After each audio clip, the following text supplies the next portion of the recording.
الحمدلله و الصلاة و السلام علی رسول الله. یک حدیثی را از پیامبر نازنین رو میخوانم و انشاءالله برای شما معنا میکنم. حدیث راویش عبدالله ابن عمر است رضی الله عنهما. خدا از هر دی این بنده‌های خوبش راضی باشد. و جناب امام بخاری هم در کتاب معتبر خودش آورده است که حضرت عبدالله ابن عمر میگه، خودش رو نقل میکند که اخذ رسول الله صلی الله علیه و سلم بمنکبی فقال کن فی الدنیا کأنک غریب او عابر سبیل. و کان ابن عمر رضی الله عنه فقال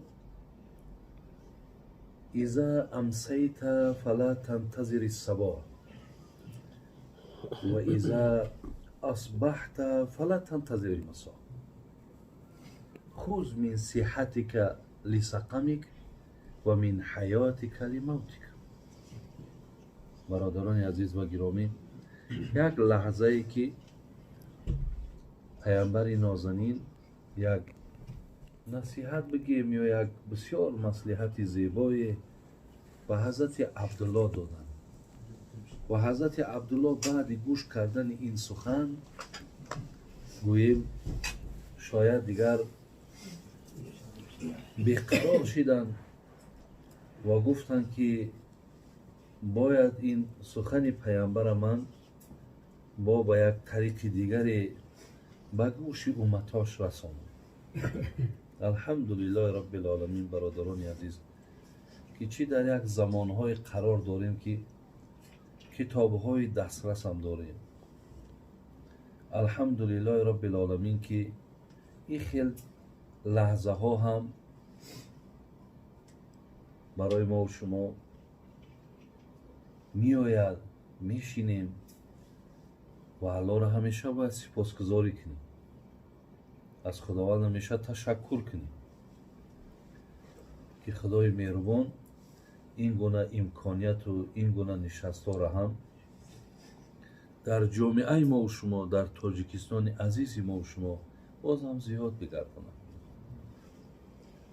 و انشاءالله همه این هم برادرای عزیز خدا خواهد یکی از برکات های همین آرامی ها بگیم، آسودگی ها که الله این خیل ساعت ها را برای ما و شما آورده میارد، میرساند. میاییم اشتراک میکنیم، دیدار بینی میکنیم.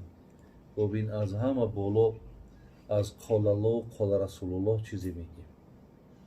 پیش از آنه که من این حدیث انا که قبلا ما با اینجا برادر مولا قربان علی قطی کم کم در باب اطراف تصوف هم صحبت داشتیم و گفتیم که اصلا همین اهل تصوف باید هیچ بگیم ایتا رابطه های مستحکمی با این دنیا نداشته باشد و این حدیث هم در راست همون سیا موافقه. و خدا رحمت کنه حضرت جنونی را برادران عزیز، او میگفت که جوزی پوچ است جهان با او دل و جان مفروش که به زندان علم یوسف کنعان مفروش. این رباط است که صد قافله را سازد و خاک، تو به این کهنه سرا روضه و رضوان مفروش. نفس تو نان طلب و جان تو جانان طلب است، وصل آن جان جهان بر شکم نان مفروش. وصف فردوس ز تفسیر کلامش بشنو، گلشنی او، تو به این ریگ و بیابان مفروش. فرصت عمر عزیز است، عزیزش داری. هر نفس گوهری نایاب، تو ارزان مفروش. حور فردوس زند شانه به زلفان بری تو، تو به این پیری کهن جلوه حوران مفروش. ای جنون درد محبت چه مبارک دردی است، سوز این داغ دل افروز به درمان مفروش. برادران عزیز و گرامی، خدا رحمت کنه حضرت بسیار برای ما یک پند زیبا دادن. عیناً میگوی که یک آیت و حدیث که به همه زمان به مورد موافق حقیقتا میگوی اشاره من داره که یعنی هیچگاه فریبی دنیا را نخوری. زیرا دنیا حقیقتا برادران عزیز، حقیقتا که ایره من از خودم برای چی اینقدر تاکید دارم حقیقتا، زیرا ایره الله برای ما گفته است که دنیا شما را فریب میدهد. برای آنکه شما از فریب این مقصد عینی رنگ این خلاص شوین، باید رو به همین سخنها بیاره، رو به همین گفته ها بیاره. و ایلا یک زمان برادران عزیز گفتی همون فضیل ابن عیاض رحمه الله که وقتی که اگر در دنیا داخل شدی بچم دیگه امیدی از این برآمدن نکن، زیرا در آمدنش بسیار کاری آسان ولی بیرون شدنش بسیار کاری مشکله. برای همین برادران عزیز و گرامی بسیار یک کاری مشکلی هست. حتی الله مهربان در قرآن هم ببینید مثال یا ایها الناس ان وعد الله حق. الله مهربان وعده های خودش حق میگه، هر وعده دادم حق است. فلا یغرنکم بالله الغرور. بین خدای مهربان ما را مثال در بالا اول فلا تغرنکم الحیات الدنیا ولا یغرنکم بالله الغرور. الله را بین اول در بالا ای دو چیز ما را بسیار با احتیاط باشید. یکی انمین دنیا مبادایی که مقصد مبادای شما را مقصد از راه درست منحرف تا نکنه. این میتونه، این کرد است، این کرد است. این بسیار ای شخصیت های بسیار بزرگ حتی از راه بیراه کردگی. شخصیت هایی که شاید چندین سالها پای عبادت بدن که در دم آخر برادرای عزیز از روی فریب همین دنیا ایمان همراهشان نبردن. از این رو الله ما را میگه مبادا که همین دنیا شما را منحرف نکنه، مبادا که به این مشغول شوین و خلاص چیکار کنین، بعد از عبادت و از اطاعت و از بندگی و از همه فراموش کنین. این همین خیلی شیرینی داره، یه خیلی قوه جاذبه داره که آدم با خودش بسیار جذب میکنه. الله از روی مهربانیش ما را گفته است یک دنیا یک شیطان. همین ها مقصد شما را فریب نکنه.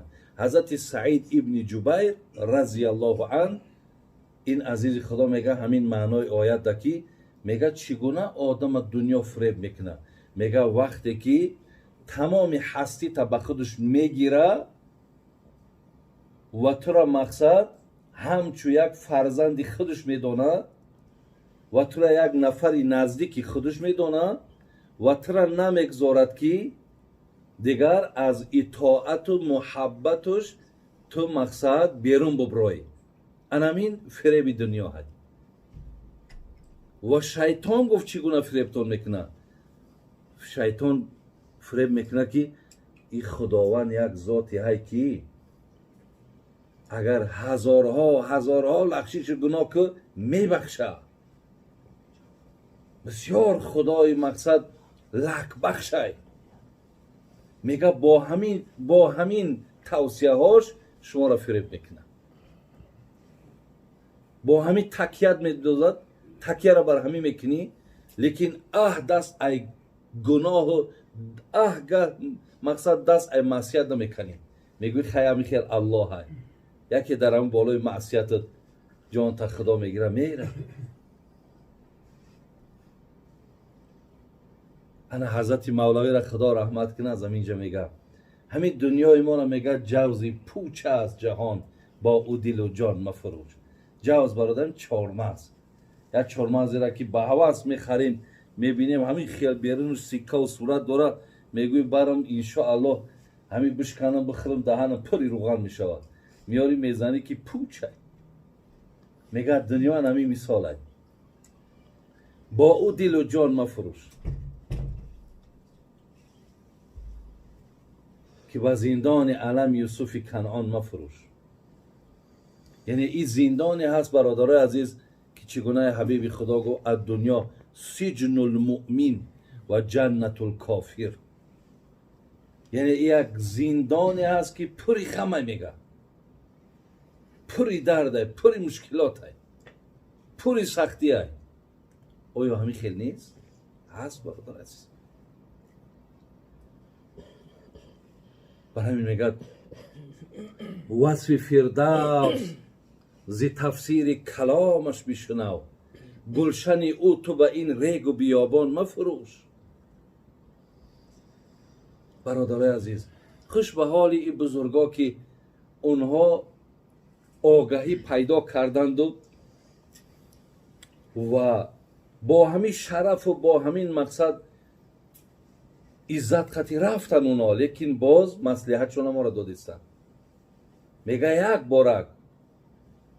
بارک میگه مسئله جنت هم میگه یک قرآن بکشا، یک بار بخوان الله مهربان برای در جنت برای شما چی مهیا کرده است.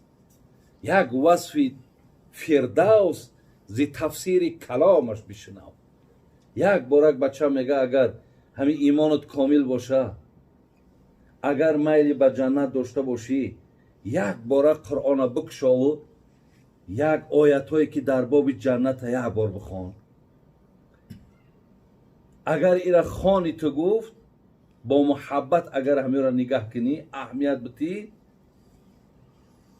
تو هیچ وقت به این ریگ بیابانی میگه این دنیا اونجا را عوض نمیکنی. نشه میگه از زمره با این ریگ و با این بیابان دنیا مقصد چیکار کنی؟ جنت تا بفروشی. از زمره اونا نباش. سوره مطففین برادر عزیز اگر ما ببینیم الله ربی چی میگه؟ اگه من یک لحظه ای جنت برای شما گویم، اعوذ بالله من الشیطان الرجیم، ان الابرار لفی نعیم. برادر عزیز ابرار، بندگان نیکوکار، بندگانی که گویم در قلبهاشون ترس الله دارن، بندگان پرهیزکار. الله میگه ما برای این گونه بندگان لفی نعیم، چی نازها، چی نعمتها، چی امکانیتهای زیبایی را در جنت برای شما آماده کردم برای این گونه بندگان. ان الابرار لفی نعیم. تمام شیخ خوری و این الفجار و این الفجار نه. على الارائک على الارائک ینظرون. ببین على الارائک ینظرون. ارائک جمع اریکه. بین برادر عزیز یعنی کت ها. ولی اگر در همین دنیا دیدیم که اگر کت همه بینیم چقدر از آهن ای چوب ای میبینی بسیار بسیکه و مهنت کردگی خیلی ممکن ارزش هم قریب تا $50,000 و $100,000 همون کت ها را میسازن که میرای میبینی اگر با در بالاش بشینی 10 بار صورت میگیری با دیگر را نشان میدی که همین کتی که من شدگیم اینه $50,000. برای که در روسیه ما یک خانه در آمدیم یک بچه که خدا بتش همون سپلنی خواه میکردگیش همون سپلنی که خواه میکرد همون $100,000 بوده. او در بالاش چی داشته است اگران متریال های بسیار با قوت دیگر خیلی را نشان دادن که همین سپلنی $100,000 همون مردک در بالاش خواه میکرد. خدا نصیبش کنه خدا نصیبشون کنه مهنت میکنن خیلی زحمت میکشن. ما هم فخر میکنیم که تاجیکی ما در روسیه در بالای سپلی $100,000 خواهی. الحمدلله رب العالمین. مسلمان های 5 وقت نمازش میخونن بچه بیراه نیست لیکن فخر بینده مقصد که ما در بالای یک سپلی مثال فلان یا در بالای یک کتی که $50,000 الله میگه علی الارائک ینظرون. شما اگر کت های جنت بینید کت های جنت بینید ممکن هوش سرتون بکنه زیرا اونها همه از یاقوتن همه از لؤلؤن. برادر عزیز چگونه ای که غیشت های جنت همه از نقره و از طلا هن همچنان برادر عزیز اونها هم ممکن که دیدن برابر انسان دیگر دلش بکفه به این کتی را که الله مهربان برای جنتی ها آماده کرده است. علی الارائک ینظرون.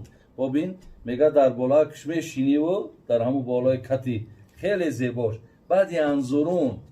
حالی در تفسیرها میبینی ینظرونش رنگی که بگیم در پیشت یک یرمرکه میشیده است رنگ یرمرکه است که همه چیزا هست تمام نعمت های جنت ای پیشت میگذرونه کدامش که معقولم تا یک اشاره میکنی تمام اشاره میکنی چه مقصد پیشکت میاره از پیش تو تمام این میگذره. تعریف فی وجوههم نظرة النعیم. الله مهربان میگه همون جنتی هایی که در بالای کد نشسته و از این نوش نعمت ها میخوانند در سیمای اونها ببین در چهره اونها یک تازگی هست آثار همون نعمت های جنت در چهره هاشون هست. میگن بسیار چهره های نورانی دارند بسیار چهره های تازه دارند. میگن تعریف فی وجوههم نظرة النعیم یسقون من رحیق مختوم ختامه مسک و فی ذلک فلیتنافس المتنافسون. الله چی میگه؟ میگه میدونی که بالا که کد در وقت نشسته ای بالاکای خود دلگن های مقصد همو قیمت ترین ده یک شربت میارن رحیق. رحیقش برادرای عزیز یک شربتی که هیچ چیز در او عررش کردگی نیستن تازه بگیم با اصطلاح امروزه ناتورال نیای. وقتی بگم میارنش مختوم ختامه مسک بالاکش میگد همین خیل پیچاندگی ولی خداوند یک سلفیت کاغ میمونن و همین خیل یک بالاکش ماندگی یک بگیم پرده که ماندگی است که از مشکای خدا میگه ختامه مسک مهره که ما زدگیشیم برای آن که گارانتیا دارد تازه بدنش الان مهره میگه وقتی که جنتی او را می نوشه همون شربته آخرانی که بگیم اکو مقصد تمام شدنش میگه از دهنش میگه بوی مشک بیرون میشود زیرا میگه او با مشک مهر زدگی بود. بعد الله میگه فلیتنافس المتنافسون. چرا نگه داری؟ چرا برای آمدن جنت حرکت نمیکنی؟ من وقتی که برای آدمای ابرار این امکانیت دادم چرا از زمره ابرارها نمیشه؟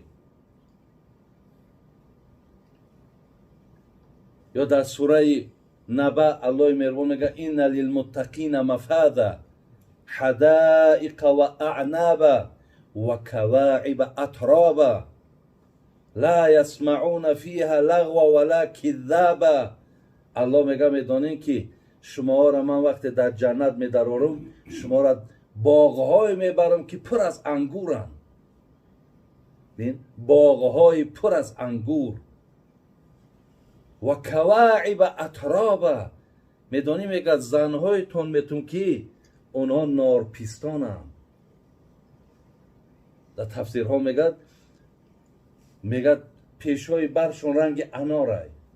ولی امروز دیده که در دنیا برای آن که خوش خرید شوند خداشون ترکای همون چیوشون در هر چی میمونن که بلند شود. الله میگه که ما هم تا بلند کردگی تیار کردگی برای جنتی ها میگه. ببین الله را در قرآن میگه برای ما و کواعب اترابا. ولی در حدیث خواندم میگه وقتی که یک مهر یک هورا وقتی یک هورا جنتی در آغوشش میگرفته است، در بغلش میگرفته است، آنقدر با اون معیشت میکرده است که 40 سال میگذره. همون یک بغلگیری همون حور 40 سال میگذره. پیامبر میگه که میدونی که در همین بغلگیری و در همین محبتی که اینها کردن بعد 40 سالم نه حور نه جنتی خسته نیستن. حتی میگه همون آلاتهای تناسلیشون حتی خسته نیست. میگه وقتی که 40 سال میگذرد مردک جنتی سرش میبرداشته میدیده است که یک زنی با از ایده زیباتر. میگه ایستادگی است میگرده. میگه زن به طرف میگه که ای بنده محبوب خدا، آیا ما هم حق نداریم؟ میگه این مرد جنتی میگه شما کیین؟ میگه ما هم نفری هستیم که الله به تو ما را بخشیده است. میگه اینا میگه که شما با جوتون ایواز کنید. میگه حور دیگر هم میگه در بغل میگیرد. 40 سال دیگر میگه با اینش میگه در معیشت ای برادری عزیز گفتی همین امروزا آش شو آخی مهنت کرد زحمت کشید برادری عزیز. ای روزهای سخت سپری کرد. از شیرینی خوابی سحر خیست، ساعت 2 شب خیست، طهارت کرد، تهجد خوند. یعنی هر یک چیزی که بود اجرا کرد. الله میگه مادامی که کردی ببین راحت شد. شاعر میگه هر کی را سعی قدم بیشتر به درگاه حق منزلش بیشتر. کسی را که حرکتش زیاده همون قدر محبوبیتش پیش خدا زیاده. میگه 40 سال دیگه را در بغل میگیره. بعد 40 سال میگه حضرت میگه یک سرش با میبرداره، نگاه میکنه که یا روشنی است. پیامبر منقل داره یک گویا که یک چراغ گریان بشود روشن. میگه این مرد در حال میگه با آواز بلند میگفت است یگان فرشته بغلگیری ما را نگاه کرد، یا شاید الله ما را نگاه کرد. که میگه فرشته صدا میزد است. میگفت نه الله شما را نگاه کرد، نه فرشته شما را نگاه کرد. این نوری که میبینی این زنی همون دنیایی تای آمده است. بعد میگه این نور ای چی حسابه؟ میگه این زن دنیایی میگه وقتی بغلگیری تا با این حور دید آنقدر خوشحال شد. میگه که خندید این روشنی، میگه روشنی هم دندان شد. خدا میگه این زن دنیایی را آنقدر زیبا میکرد است که حتی حورها مثل او زیبا نمیشده. میگفت است ولی در دنیا بینه چند قدر مقصد ذکر میشوه. اوجا میگه میخنده، خنده میکرده است، میخندید از دندانهاش. حتی میگه آنقدر روشن میگه که این مرد خیالش همه که کامی ما را تماشا کرده است. لیکن همین زن دنیایی هم میگه که مقصد ای بنده خوبی خدا، ما هم حق داریم البته در پهلوی شما باشیم. اگه حضرت بینه که پیامبر باز گشته میگه 40 سالی که با این بود خسته نشید. خسته نشید میگه الله هم خستگی را در این نداده است. آنچه را که الله مهربان میته برادرای عزیز، قدرتی را که الله دارد ایرا عقلهای ما و شما تصور کنه نمیتونه. تصور کنه. برای همین میگه و ما اوتیتو من العلم الا قلیلا. من اندک علم دادم. اندک علم تون دادگیم. شما همه را نمیدانید. تصور کنید که در جنت یک درختی هست، میگه که یک درخت نه، درختی هست که بالای اسب در زیرش 100 سال میره سایگیش تمام نمیشه.